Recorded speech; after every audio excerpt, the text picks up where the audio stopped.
Lorsque l'abbé Nchole fait un communiqué pour dénoncer la stigmatisation de la Swahili, je suis choqué. Parce que nous savons que ça, c'est du poison rwandais. Pourquoi il y a 2 semaines, 1 mois, on ne parlait jamais de stigmatiser les Swahili?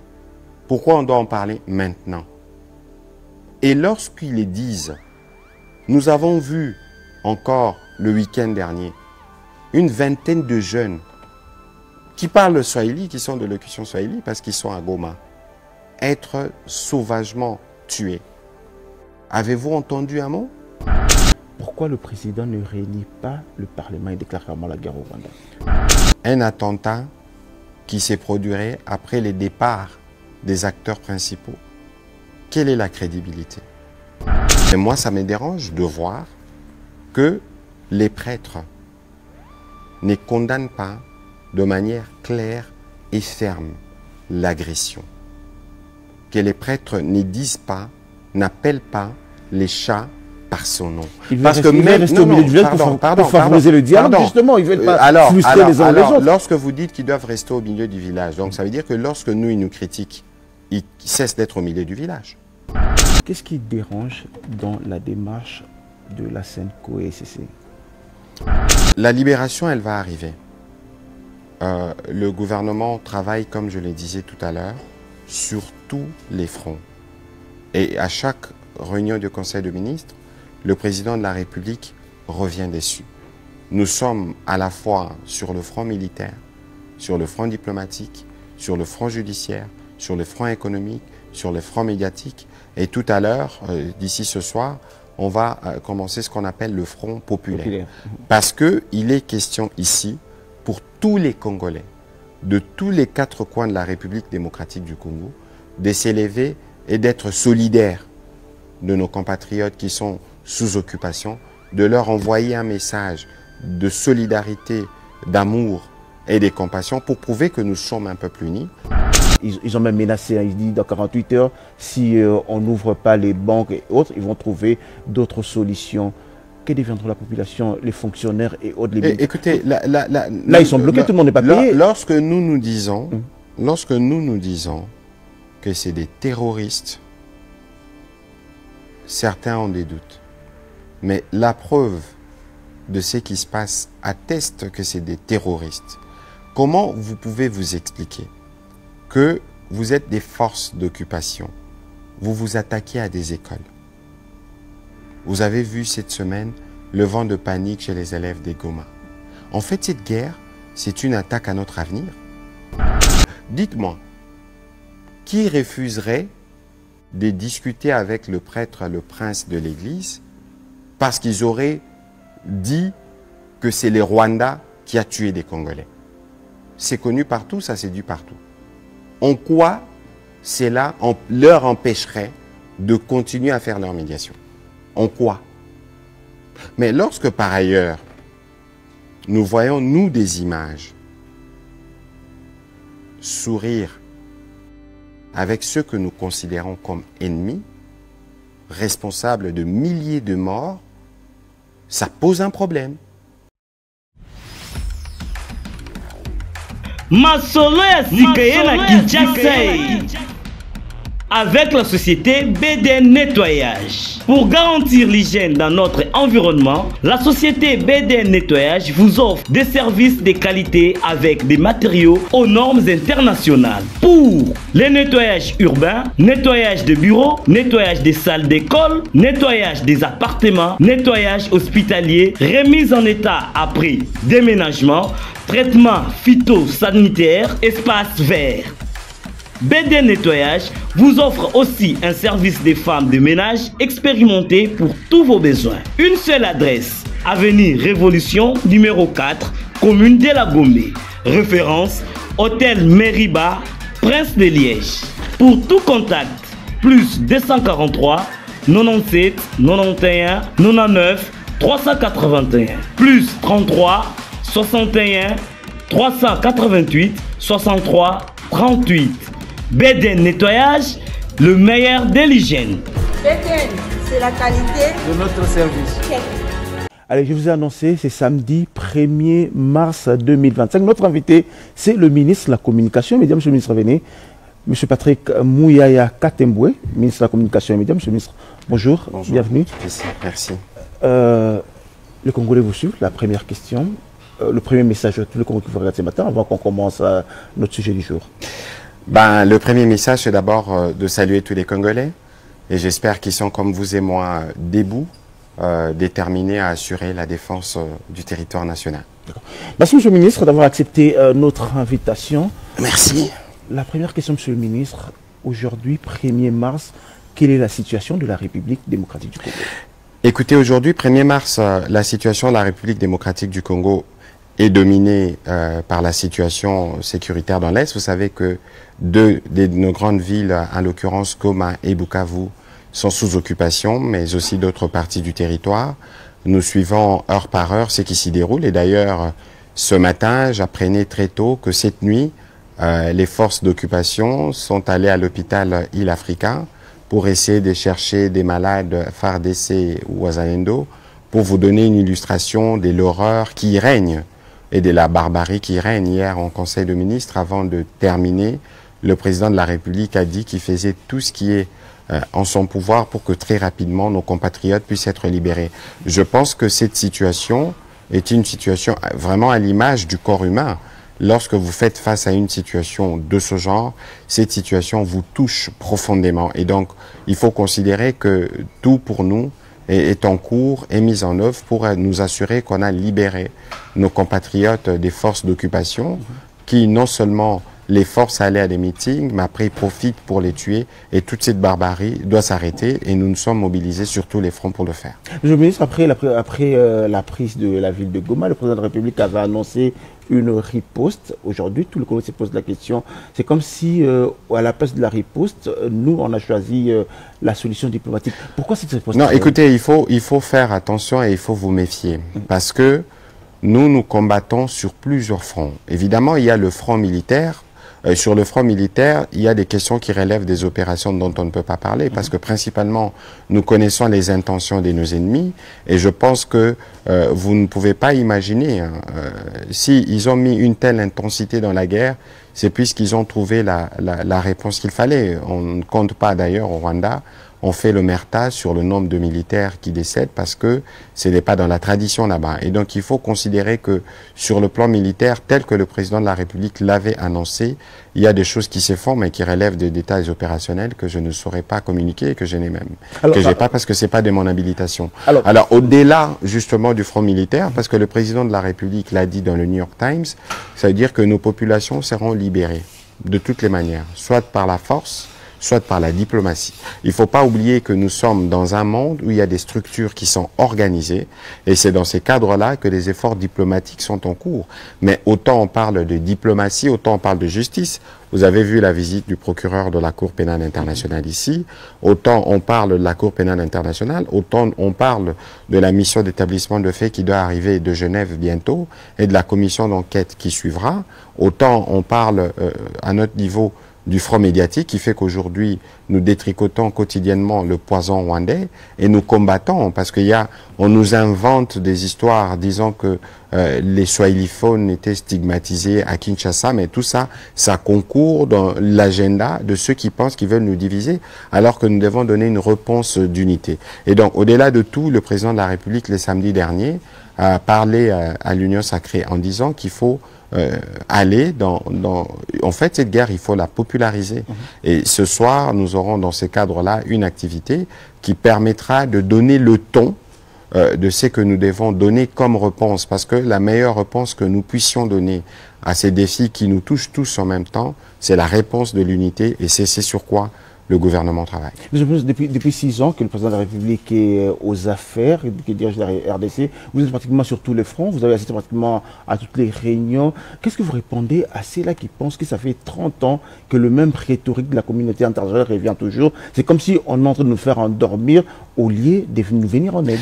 Écoutez, la question, d'abord je voudrais rectifier, le président de la République est arrivé aux responsabilités parce que généralement quand on parle d'affaires ça peut être connoté différemment.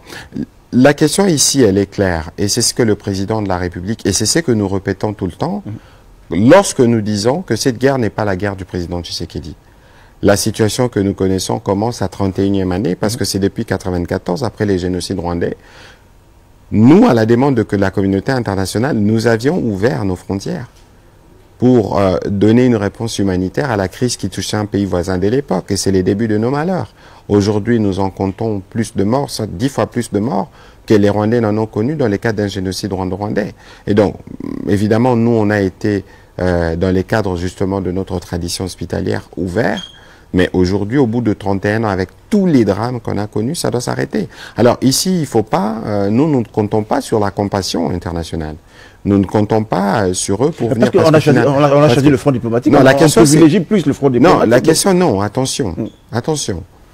Lorsque nous vous parlons de la stratégie de combat contre l'agression, nous vous parlons de front militaire d'abord, nous vous parlons de front diplomatique, nous vous parlons de front économique, nous vous parlons de front judiciaire, nous vous parlons de front médiatique, et on a rajouté front spirituel, on est même parti front scientifique, et aujourd'hui ce sera le front populaire. Mais c'est la combinaison de toutes ces choses en même temps. Pourquoi? Parce que la guerre qui nous est faite militairement, nous est faite pour des raisons économiques. Avec le ministre de Mines, nous avons eu l'occasion de détricoter l'ensemble des mensonges du Rwanda, qui n'a pas de ressources minières sur son sol, mais qui en devient parmi les premiers producteurs. Nous avons fait la démonstration que la moitié du budget du Rwanda vient des activités de vol et des recels en République démocratique du Congo. Et toute la stratégie qui est mise en place tout à l'heure, dans les reportages, on parlait de DRC Gold Trading, qui remplace Primera. C'est justement la réponse que nous avons donnée, la réponse du gouvernement pour nous assurer qu'on a pris des mesures pour éviter que l'or qui est produit chez nous, qui est sorti des nos terres, puisse enrichir le Rwanda. C'est l'une des raisons de la guerre, si pas la principale raison de la guerre. Et donc, vous voyez que les mesures que nous prenons au plan économique, c'est des mesures qui font aujourd'hui que le Rwanda se sent à l'étroit. Et donc, lorsque nous parlons des fronts judiciaires, aujourd'hui, même si le Rwanda n'est pas signataire du statut de Rome, mais tous ces pantins et supplétifs congolais, les moments venus pour les crimes contre l'humanité, pour les crimes qui sont commis, les crimes de guerre qui sont commis dans le Nord ou dans les Sud Kivu, ils en répondront parce que le temps de la justice, à la fois au plan national et international, arrivera. C'est pas la lecture du Rwanda. On a suivi le président Kagame qui l'a dit, face aux menaces existentielles, il est prêt, lui, il est prêt à prendre les armes et les sanctions. Aujourd'hui, les sanctions ne lui disent rien. La rhétorique, moi je vous dis par exemple que, vous savez, la rhétorique du Rwanda, le Rwanda c'est l'empire du mensonge. Et lorsque je l'ai dit, je ne l'ai dit pas parce qu'il faut les dire. Je l'ai dit parce qu'il y a des preuves. Vous avez suivi le président rwandais lui-même sur CNN, lorsqu'il a été interrogé sur la présence de ces hommes en RDC, c'est les commandants en chef de l'armée rwandaise, il a dit qu'il n'était pas au courant. Gros mensonge, alors que tous les rapports ne cessent pas de le dire. Alors, la menace, la fameuse menace existentielle, vous aviez suivi il y a quelques mois, quelques années, ici à Kinshasa, l'ambassadeur du Rwanda dire que les FDLR, les résidus des FDLR ne représentaient pas une menace. Moi, je vais vous dire, les trois prétextes pour lesquels le président rwandais veut faire la guerre en RDC, c'est de faux prétextes parce que les vraies raisons, il n'avouera jamais que c'est une guerre de pillage et de vol systématique.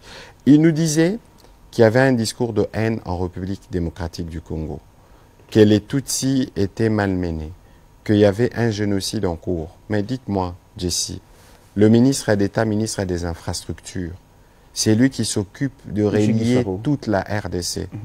Il est de quelle communauté? N'avions-nous pas eu dans cette ville de Kinshasa un sénateur issu de cette communauté-là? On n'a pas d'officier vaillant. On n'a pas de cadre. On n'a pas de cadre. Non, je ne voudrais pas aller dans la polémique politicienne parce qu'il y a un mensonge qu'il faut grossir pour justifier le fait que les Rwandais nous font la guerre parce qu'on espère s'y retrouver plus tard. Je n'entrerai pas dans la personnalisation, mais je suis en train de vous parler des choses qui sont vécues et vérifiables. Alors, où avez-vous vu ces discours de haine? À côté de nous ici, à la périphérie de Kinshasa, c'est aussi une forme de discours de haine, les affrontements communautaires. Ça veut dire, nous avions eu les conflits entre les Mboli et les Lingola, par exemple, en province orientale, dans la province de la Chopo.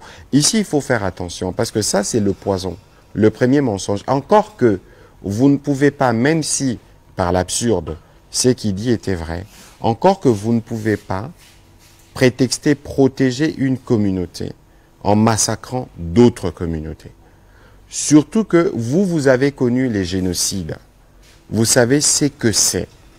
Vous ne pouvez pas vous penser que vous pouvez vous permettre. Et d'ailleurs, c'est l'attitude du président rwandais qui expose nos compatriotes ici de ces communautés. Nous étions ici le 22 février 2024 avec le président de la République à l'occasion du briefing où il avait dit qu'il ne tolérerait aucune forme de discrimination, où il avait dit qu'il y a de compatriotes Banyamulenge vaillants qui décèdent pour la défense du sort de notre pays.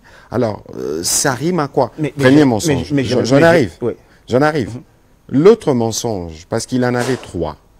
L'autre mensonge, c'était de dire, nous avons chez nous, nous avons plein de réfugiés congolais au Rwanda. Combien sont-ils? Toutes les statistiques démontrent aujourd'hui, à Genève avec la Première ministre, nous étions encore au HCR, qu'il y a plus de réfugiés rwandais au Congo que des réfugiés congolais au Rwanda. Alors, on a fait un travail pour lister. C'est de l'ordre du simple au triple. En réalité, d'après leurs chiffres, nous avons 70 000 de nos compatriotes qui sont chez eux, encore qu'il faut vérifier. Et chez nous, c'est 200 000, plus de 200 000. Alors, dans quelle proportion nous sommes? Et sur ces sujets-là, parce qu'il fallait détricoter chacun de prétextes, nous avons été, nous, à Genève. À l'époque, le ministre des Affaires étrangères, le VPM de Tundula, y était, avec son homologue du Rwanda, pour mettre en place le cadre qui traitait de la question de réfugiés. Le troisième mensonge, c'était les mensonges sur la présence des FDLR. Je vous ai dit ce qu'on disait, l'ambassadeur du Rwanda ici. Mais quoi qu'il en soit, nous avons dit, OK, si c'est cela vos prétextes, venez. Nous étions à Luanda, où tous les problèmes ont été mis sur la table, et tous les problèmes ont eu les premières réponses, et il n'est resté plus que les signatures au 15 décembre. Il n'est pas venu. Monsieur, ce n'est pas que notre bonne foi, ils sont en train de battre sur notre bonne foi, la bonne foi du président de la République, nous croyons à leur bonne foi, et pourtant... La question, ce n'est pas que nous croyons à leur bonne foi. Ici, on les amène jusqu'au bout de leurs mensonges. Et aujourd'hui, non, écoutez, les territoires, on va tous les récupérer. Écoutez, nous sommes dans une guerre. Les Congolais sont en train de mourir. J'en arrive, qu'on ne vous trompe pas. Qu'on ne vous trompe pas. C'est-à-dire que là, nous sommes arrivés au point final. Parce qu'en fait, c'est des guerres répétitives vécues depuis 30 ans. En réalité, cette guerre, c'est la guerre de 30 ans, si je peux m'exprimer ainsi. Et c'est une guerre qui, malheureusement, peut encore prendre du temps et d'autres formes. OK? Mais pour ça, nous, la réponse mise en place, la stratégie mise en place par le président de la République, au-delà de quelques faiblesses que nous pouvons avoir dans l'une ou l'autre composante, mais aujourd'hui, c'est une stratégie qui marche et qui, pour nous, aujourd'hui, toute la population congolaise du monde entier se mobilise derrière le président de la République. Je pense qu'il n'y a pas meilleur rempart pour que nous puissions nous construire les ferments de ce qui fera que nous puissions terminer cette guerre et que cette guerre ne revienne plus jamais. Monsieur le ministre, la question aujourd'hui, en 2012, vous étiez député national, ils sont arrivés, ils ont pris Goma, ils ont pris Bukavu, mais c'était pour quelques jours. Pourquoi on n'utilise même pas la même solution que 2012? Bon, écoutez, faire la même chose que qu'on a fait en 2012. Il y a plusieurs facteurs qui rentrent en compte. La question, c'est pas la différence entre 2012 et aujourd'hui. Non, écoutez, s'il vous plaît, il faut éviter d'aller dans des comparaisons qui peuvent nous distraire de la problématique principale. Ici, le président de la République, il a un choix. Le choix de courber la tête et de laisser nos pans du territoire être occupés et de laisser continuer les processus de pillage. Parce qu'en réalité, la guerre, si elle était véritablement finie en 2012, on ne l'aurait pas aujourd'hui. Regardez les acteurs d'aujourd'hui et ceux de 2012, il y a peut-être un ou deux pantins qui ont été rajoutés, mais ceux qui font la guerre, c'est les mêmes qui l'ont fait. Et d'ailleurs, M. Jessica Bassel, mais ils disent que vous avez ressuscité. Ils disent que vous avez ressuscité les M23 et ils ont vaincu. Attention, pardon. Parce que vous parlez d'un retour vers le passé. Allez-y. Les M23 est né comment? Les M23 est né simplement parce qu'il y a un accord qui a été signé à l'époque entre le gouvernement de l'époque et les CNDP. L'accord n'a pas été respecté. C'est l'accord qui n'a pas été respecté qui a fait naître le mouvement du 23 mars, d'où du nom. Alors, c'est qui porte la responsabilité? Alors, parfois, il faut bien lire. Au nom de la continuité. Il faut bien lire. Écoutez, nous, on ne va pas... C'est pour ça que nous, aujourd'hui, nous travaillons à régler les problèmes qui n'ont pas été réglés. Et si vous dites, la guerre était finie en 2012, non, la guerre n'était pas finie, sinon on n'aurait pas dans la forme actuelle. Parce qu'en réalité, ceux qui avaient signé avec les CNDP auraient dû s'assurer de respecter leur signature par rapport à ce qui avait été convenu.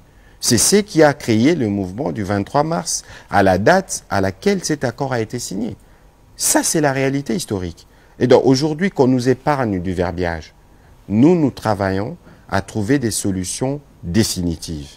Et dans la dynamique dans laquelle nous sommes engagés avec le président de la République, nous allons arriver à la solution. Alors, parlons, on dit qu'il nous reste 10 minutes, parlons de la population de l'Est. La question aujourd'hui, les fonctions de l'État, ils ont même menacé, ils disent dans 48 heures, si on n'ouvre pas les banques et autres, ils vont trouver d'autres solutions. Que deviendra la population, les fonctionnaires et autres les Écoutez, là, ils sont bloqués, tout le monde n'est pas payé. Lorsque nous disons que c'est des terroristes, certains ont des doutes. Mais la preuve de ce qui se passe atteste que c'est des terroristes. Comment vous pouvez vous expliquer que vous êtes des forces d'occupation, vous vous attaquez à des écoles? Vous avez vu cette semaine le vent de panique chez les élèves des Goma. En fait, cette guerre, c'est une attaque à notre avenir. C'est une attaque à notre devenir. Lorsque vous vous en prenez à des enfants de si bas âge, lorsque vous refusez que les enfants aillent à l'école, c'est quoi le plan? Lorsque de manière systématique, toutes les voix sont réprimées, y compris dans le son, paix à l'âme de l'artiste Indengo qui a été tué, simplement parce qu'il voulait utiliser sa voix pour s'exprimer. Lorsque les journalistes sont terrés, lorsque les journalistes sont intimidés, arrêtés, vous pensez qu'il y a quoi comme plan derrière? Si ce n'est pas le plan de s'aimer la terreur et la désolation. C'est pour ça que nous, avec nos populations qui sont sous occupation, et nos populations des Litouries aussi, nous sommes solidaires. Et les dispositions sont prises. Aujourd'hui, on a vu hier toutes les tentatives de casser la banque centrale, le coffre-fort, parce que en fait, c'est une guerre de vol et de pillage.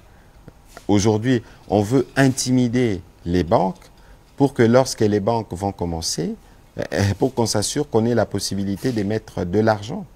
Et donc, écoutez, au niveau du gouvernement, l'asphyxie de la population est justement due à leur comportement criminel. Lorsque vous attaquez les enfants qui vont à l'école, vous voulez que le parent soit dans quel état? Vous pensez qu'un parent peut être à l'aise lorsque son fils est à l'école et que son fils risque de ne plus revenir le soir parce qu'il peut être récupéré pour amener dans un camp de force? C'est qui le terroriste?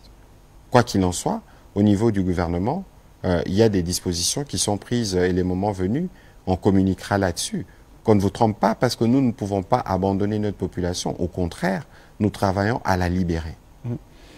Parlons, on va terminer par là, cet attentat qui a eu lieu à Goma, les terroristes disent c'est Kinshasa qui en est l'auteur. Mais écoutez, moi je vous parle du poison rwandais. Les poisons rwandais, c'est quoi? C'est le mensonge, c'est la désinformation, c'est la manipulation. Ça procède de tout ça. Un attentat qui s'est produit après les départs des acteurs principaux. Quelle est la crédibilité? Dans une ville où ils nous ont montré une parade nauséabonde en disant qu'ils avaient obtenu la reddition ou les ralliements des policiers et des militaires, dans une ville sous haute sécurité, parce que c'est de leur responsabilité en tant qu'occupants d'assurer la sécurité des personnes qu'ils ont forcées à venir au meeting. C'est vraiment le comble du cynisme. Vous forcez une population à se lever de bonne heure, à ne pas vaquer à ses occupations pour venir au meeting. Après votre départ, vous les tuez. C'est la terreur, le paroxysme de la terreur. Comptez les nombres de morts. Le ministre de la Santé hier nous a dit 16. 16 morts, parce qu'il y a eu des coups de feu qui ont suivi. À bout portant, il y a une soixantaine ou plus d'une soixantaine des blessés. Qu'est-ce que ça veut dire tout ça? Ça veut dire qu'ils n'ont qu'une seule volonté, mater, dompter toute forme de noyau des résistances dans une ville comme Bukavu, qui est reconnue pour sa résistance. De toute évidence, ils n'auront jamais raison sur nous. Monsieur le ministre, je vais vous laisser partir. Dans quelques instants, on devrait diffuser le direct du Palais du Peuple, où il y a toutes les églises des réveils qui se réunissent. Le mot pour toute la population de l'Est aujourd'hui, lorsque vous lisez sur les réseaux sociaux, beaucoup se plaignent, beaucoup pensent peut-être qu'ils sont abandonnés par le gouvernement, ils attendent cette libération. Ce matin, le mot. Écoutez, la libération, elle va arriver. Le gouvernement travaille, comme je le disais tout à l'heure, sur tous les fronts. Et à chaque réunion du Conseil de ministres, le président de la République revient dessus. Nous sommes à la fois sur le front militaire, sur le front diplomatique, sur le front judiciaire, sur le front économique, sur le front médiatique. Et tout à l'heure, d'ici ce soir, on va commencer ce qu'on appelle le front populaire. Parce qu'il est question ici, pour tous les Congolais, de tous les 4 coins de la République démocratique du Congo, de s'élever et d'être solidaires de nos compatriotes qui sont sous occupation, de leur envoyer un message de solidarité, d'amour et de compassion pour prouver que nous sommes un peuple uni et pour que nous puissions tous ensemble comprendre les vrais enjeux de cette guerre, nos enfants, nos étudiants, nos sportifs, nos artistes, toutes les catégories sociales, les fonctionnaires doivent être mobilisés, doivent s'engager dans les cadres de l'effort de guerre qui est en cours. L'effort de guerre, ce n'est pas seulement une contribution matérielle. L'effort de guerre, c'est aussi donner du sang, l'essence de la campagne que mène le ministre de la Santé. Et donc aujourd'hui, nous sommes plutôt optimistes que parce que nous avons ces blocs autour du président de la République, parce que nous avons cette unité autour des forces armées de la République démocratique du Congo, parce que nous avons un gouvernement qui est déterminé à mettre à la disposition, à la suite évidemment des orientations du président de la République, tous les moyens. C'est ce que fait quotidiennement la première ministre Judith Suminwa, pour vous dire qu'à notre niveau, tout est fait. Le reste, c'est une question de temps. Et nous savons que chaque jour passé sous les contrôles des occupants est un jour de trop. Nous travaillons donc en mode urgence avec toute la gravité qu'il faut pour être sûr que nous apportons une fois pour toutes une réponse durable à ceux qui nous endeuillent, à ceux qui créent les drames depuis autant d'années dans l'Est de notre pays. Dernière question, M. le ministre, avant de vous laisser partir. Pourquoi le président ne réunit pas le Parlement et déclare clairement la guerre au Rwanda? Vous savez, nous sommes déjà en guerre.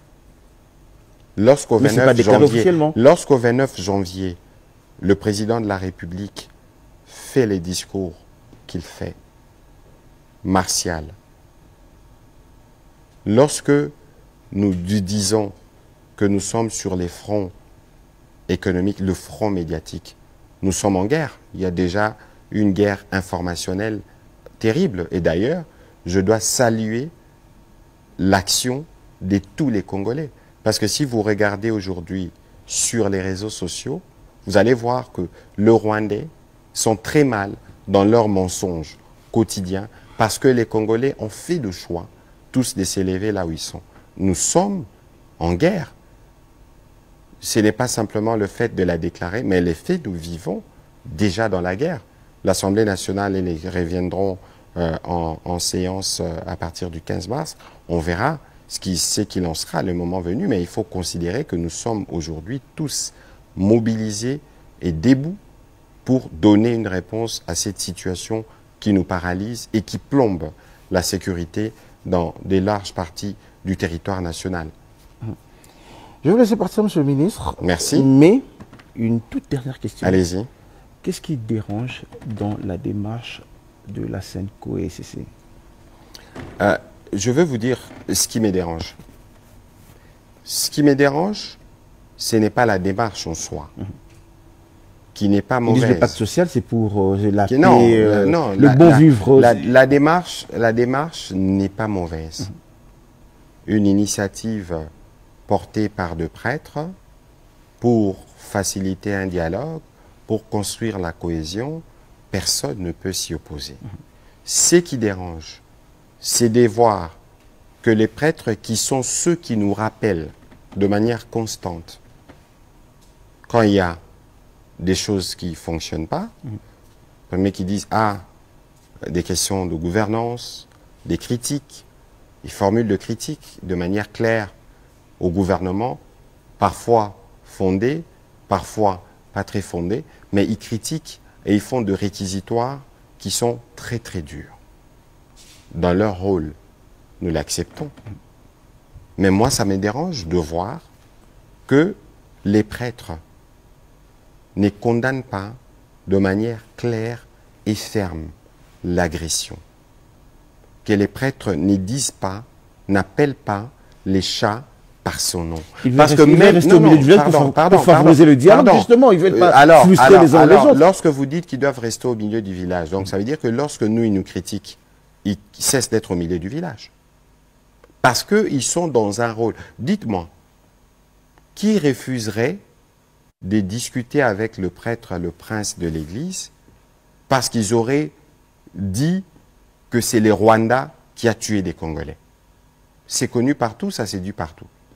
En quoi cela leur empêcherait de continuer à faire leur médiation? En quoi? Mais lorsque par ailleurs, nous voyons, nous, des images,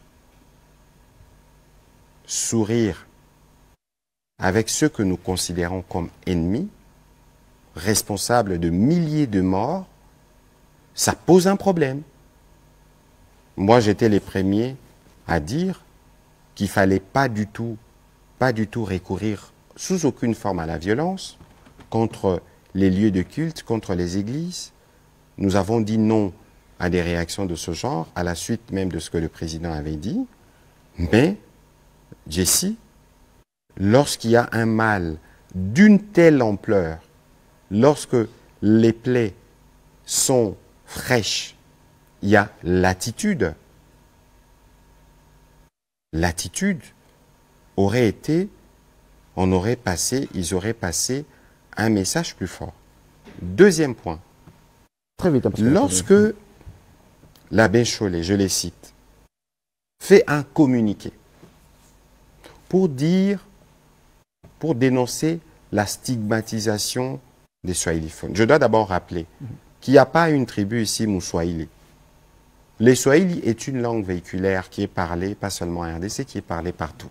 À la différence du Lingala, où vous trouvez les Bangala, à la différence des Kikongo, où vous trouvez les Bakongo, à la différence des Chulubu, où vous trouvez les Baluba, les Baswahili, ça n'existe pas comme tribu, comme ethnie. Il y a plusieurs groupes ethniques, tribus ou tribales, qui parlent le Swahili. Lorsque l'abbé Chollet fait un communiqué pour dénoncer la stigmatisation de la Swahili, je suis choqué.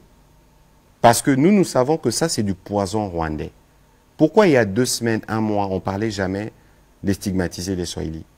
Pourquoi on doit en parler maintenant? Et lorsqu'ils les disent, nous avons vu encore le week-end dernier une vingtaine de jeunes qui parlent le Swahili, qui sont de locution Swahili, parce qu'ils sont à Goma, être sauvagement tués. Avez-vous entendu un mot? Un seul mot de condamnation de la barbarie? Non. Alors, ceci peut nous pousser à nous poser des questions. Tout ce que je vous dis là, ça n'a rien à voir avec l'initiative qui porte. Ça a à voir avec l'attitude. Vous ne pouvez pas penser vous lever pour des swahiliphones qui seraient stigmatisés et ne pas vous lever pour condamner fermement et clairement, là où il y a eu des milliers de morts swahiliphones, là où des swahiliphones continuent d'être tués et massacrés au quotidien. Vous voyez la nuance? Donc il est important pour l'Église qui a une mission centrale, qui nous a formés, je suis catholique, je sais de quoi je parle, mais il y a un besoin pour elle de jouer le rôle qui est le sien. Un mal, ça reste un mal, il faut les dénoncer d'où qu'ils viennent. Ce n'est pas parce que nous sommes derrière une initiative qui vise à créer la cohésion sociale qu'on doit fermer les yeux à tous les maux que nous voyons. Mais l'initiative, le gouvernement est prêt à les soutenir. Je vais vous laisser partir. On me dit que... En tout cas, de toute façon, le président de la République lui-même avait déjà trouvé que l'initiative n'était pas mauvaise. Au sens, ils auront l'occasion de partager les résultats de leur discussion au président de la République. Il verra comment il les verra les options à son niveau.